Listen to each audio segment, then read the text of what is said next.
Welcome everyone to the program. We begin this hour with an assurance from the Minister of Information and Culture, Mr. Lai Mohammed, that the government of the day will not stifle press freedom.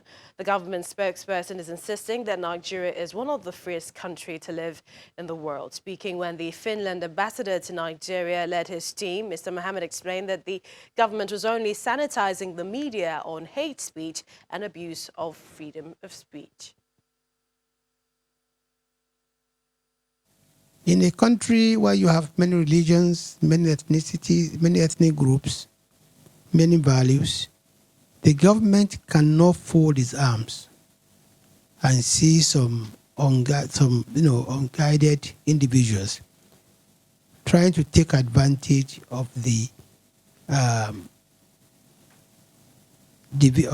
differences in values to cause disharmony. And this is why this ministry in particular decided that it is important to sanitize the social media, scene. Sanitization does not necessarily mean legislation, and it does not mean by any imagination stifling of the press or the media. No. We are going to have a media as free as anywhere in the world, but we are must have a responsibly free media. And that's our goal. Yes, once in a while, there might be need to draw that very delicate balance between national security and the freedom of the press, or the freedom of the individual. But I make bold to say that it's one of the freest countries to live in the world. Well, it was also a similar message that was re-echoed from the Leader of Parliament, President of Senate, Mr. Ahmed Lawan. Now, the President of Senate says it is important to come to an understanding on the best approach in finding a way to address the challenge of hate speech and fake news. According to him, as a democratic nation where dialogue is characterized with ceaseless conflict, there can be no progress. We are here today because of some of these challenges, which is the challenge of hate speech and fake news. Added to this is the extent to which government should intervene. Important also is the need to come to an understanding on the best approach in finding a way forward. I need to reiterate that we are a democratic nation where dialogue, conversation, disagreement and agreement are central to how we resolve our issues. Where do we go from here as a nation, therefore? Can we really say we have enough laws to deal with infractions? And if so, are we implementing them enough? In discussing these issues, we need to realize that we are all stakeholders in the civil society and in governance. As stakeholders, we should be dispassionate and be able to examine all matters critically. Emotions and sentiments hardly help in a gathering like this one. If our minds are open to all lines of thoughts, we'll then develop a sense of perspective. Our conclusions will be subsequently be helpful to the National Assembly and the government at large. Like I've always said, this 9th National Assembly is open to ideas. Well, also, the leadership of the National Assembly, they're assuring Nigerians that the president is worried about the security situation in the country and that citizens will soon begin to see changes. At the end of their meeting on Monday with President Muhammadu Buhari, the Senate President and the Speaker of the House of Representatives told State House correspondents that it was to find ways of better securing the nation. Our correspondent Ibrahim Adra reports. The new year saw an escalation in violent crimes across the country. The recent kidnap and killings in Kaduna, Plateau and Adamawa states are eloquent testimonies. They had the key to security. And the sad events are followed by condemnation and outcry. The House of Representatives called for the removal of service chiefs, while citizens took to the streets.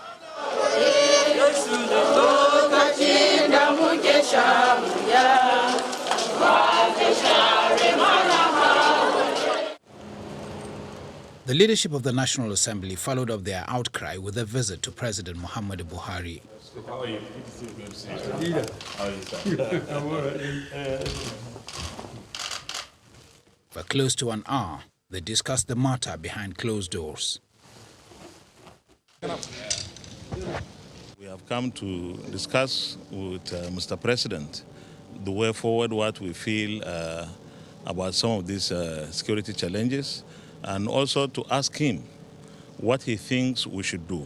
Even though in the Senate we still have our committee, ad hoc committee, to work and come up, fashion out specific measures that we believe should be taken. Mr. Lawan captures the president's mood at the meeting. The president was forthcoming. Of course, as the leader of this country, is more worried than anybody else.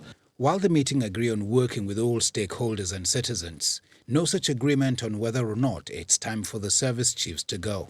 There's also the school of thought that says, okay, all over the world. I mean, we're talking about banditry, we're talking about kidnapping, we're talking about murder.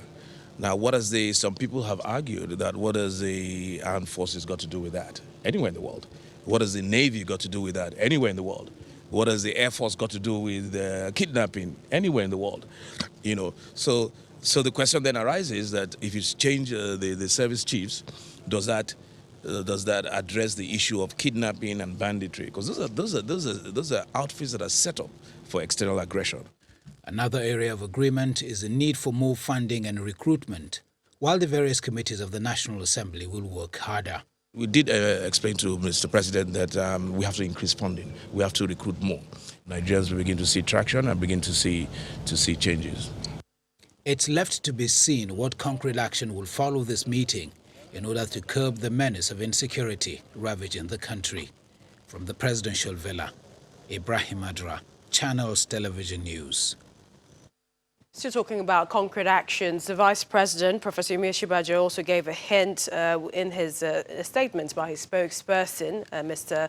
Laolu Akonde. He says President Buhari considers the task of securing the nation a priority as the issue formed the crux of discussions at the National Security Council meeting held last Thursday. Professor Osinbajo adds that another important area of the government is to explore the aspect of surveillance using drones as well as electronic devices to tackling the situation. He explains the federal government is doing all it can to contain it.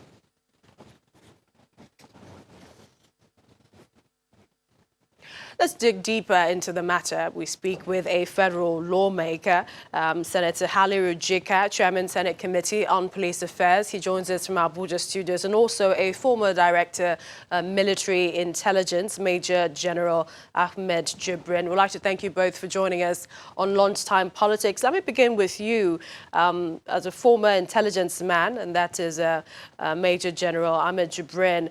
With effect from the first quarter of 2020, the Nigerian military, we're told, says it will be withdrawing troops from some parts of the country. And this is after assessing this situation. Would you say that it is time to withdraw troops? Is it time for civil authorities to take over? Well, the theater command that is handling the Operation Lafia Dole, they have their deployments all over the area of operation. They have a period within which certain troops should be somewhere.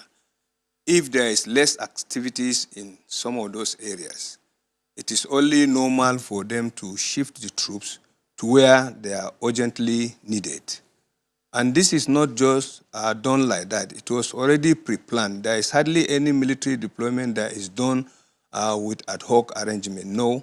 The arrangements have been done right from the scratch before the troops are deployed. How long they will be in that place has been estimated, and they were well informed about it. So when you see movement like that, it's not a movement that is just done haphazardly or just like that because the troops have to be moved. No commander wants to move his troops when he knows very well they are required in that location.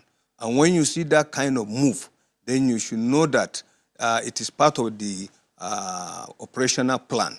And so they will move, but definitely there are troops that are kept to watch over the place, even though they may not be physically in that place. So that movement is not an ad hoc arrangement. It was part of the operational plan right from the beginning.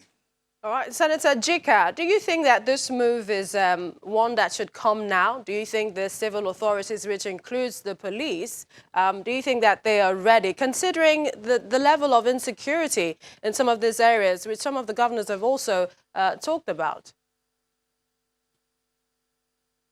Thank you very much.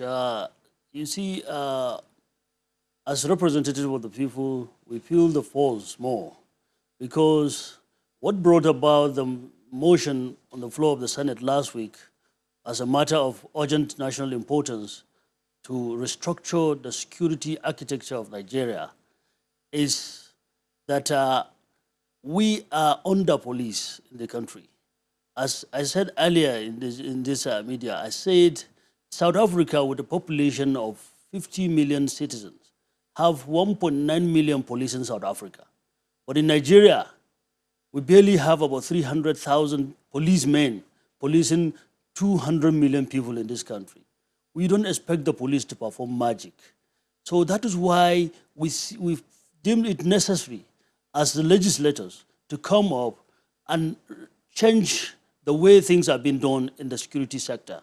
We've been appropriating funds since the inception of this administration from 2015 to date onto the security agencies. We need explanation.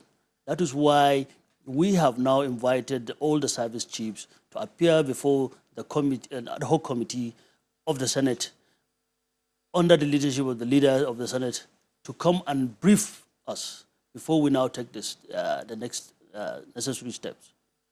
Major General Gibran, what do you think has happened? I mean, now we're hearing about talks to recruit more police force and, you know, also to shore up our intelligence. But what would you say has happened in the last 6 months that has led to perhaps what some has described as a breakdown of security in the country?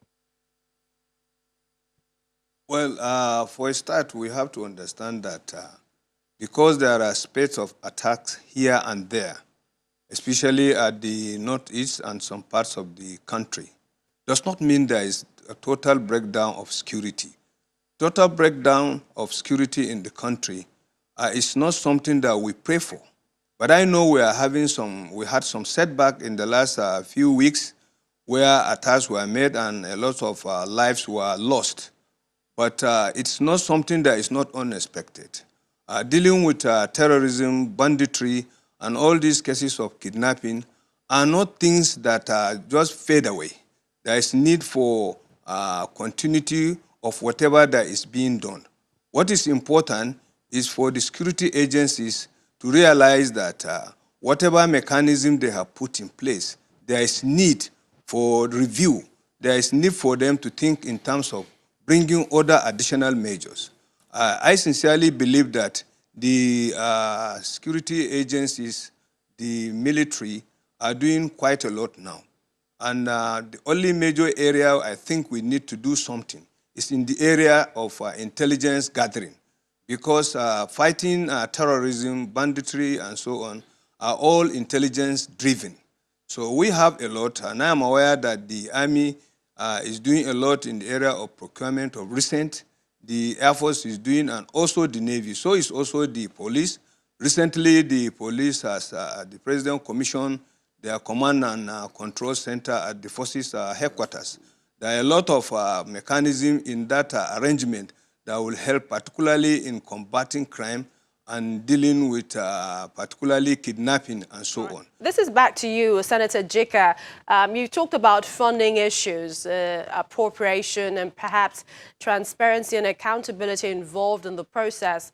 But there are several other processes that the Senate and the executive are also looking into to ensuring that we have a secure nation. How do we do this? And this is also talking about intelligence gathering. Do you think that if we recruit more policemen, more army officials, that we can also look at the area of intelligence gathering and tighten that knot? Because modern countries, that's also what they use in this warfare. Thank you very much. Talking about intelligence gathering, it's not just about recruiting more men into the Nigerian armed forces and the police. First thing, we have to get it right. President Muhammadu Buhari inaugurated a committee to come up with the modalities on how to go about community policing in the country. You see, there was a presidential directive from 2015 to date that the police should recruit at least 10,000 men every year into the Nigerian police force. But we can't do that because as currently we do not have a criminal and a national database. Let me give you an example. If a policeman is posted to point A and committed crime and moved to point B and changed his identity and rejoined the Nigerian police force, nobody will detect that it was that same person that committed X crime in point A. So we have to get our criminal and national database right so that we'll know the kind of characters we'll be injecting or will be recruited into the Nigerian army, Nigerian police, and all the other security agencies. By doing so, we will now have a refined and a well-behaved security men in the country. Because now, only God knows the kind of characters we have into the Nigerian police, we have into the Nigerian army and other security agencies. I must So quickly ask, we finally, have to, that was why we come up with that motion of national urgent importance to get this, our security architecture right before taking the next step.